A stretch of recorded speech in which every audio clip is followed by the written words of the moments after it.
ഖദറിലുള്ള വിശ്വാസത്തെ ഊട്ടി ഉറപ്പിക്കുകയാണ്.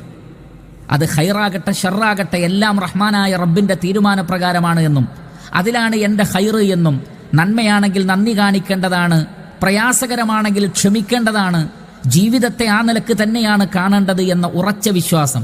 എൻ്റെ റബ്ബ് എനിക്ക് വിധിക്കാത്തതൊന്നും എന്നെ ബാധിക്കുകയില്ലെന്നും എന്നെ ബാധിക്കാതെ പോയതൊന്നും എനിക്ക് സംഭവിക്കേണ്ടതല്ല എന്നും എന്നെ വല്ലതും ബാധിച്ചിട്ടുണ്ടെങ്കിൽ തന്നെ അത് അല്ലാഹു സുബ്ഹാനഹു വ തആല ഖദറാക്കിയതാണെന്നും അതിൽ ഖൈറുണ്ടാകുമെന്നുമുള്ള ഖലാ ഖദറിലുള്ള അടിയുറച്ച വിശ്വാസം ഒരാളുടെ മുഴുവൻ ഉത്കണ്ഠകളെയും ഇല്ലാതെയാക്കുന്നു. അതുകൊണ്ട് തന്നെ നാളെ ഞാൻ എന്ത് ചെയ്യും, അടുത്ത ആഴ്ച എൻ്റെ ആ പ്രശ്നം എങ്ങനെ പരിഹരിക്കപ്പെടും എന്ന ഒരു ഉത്കണ്ഠ വേണ്ട. അതിനാണല്ലോ ഹമ്മ് എന്ന് പറയുന്നത്. അപ്പോൾ നാം പറയുകയാണെന്ത്, നാം അള്ളാഹുവിൻ്റെ അടിമകളല്ലേ, ഇവിടെ നടപ്പിലാക്കപ്പെടുന്നതൊക്കെ റബ്ബിൻ്റെ തീരുമാനമല്ലേ, അവനല്ലേ പ്രപഞ്ചത്തെ സൃഷ്ടിച്ചത്, അവനല്ലേ നമ്മെ കൊണ്ടുവന്നത്, ഈ പരീക്ഷണങ്ങളുടെ എല്ലാം സൃഷ്ടാവ് അള്ളാഹു അല്ലേ, അതുകൊണ്ട് അവനൊരു പരിഹാരം കാണും.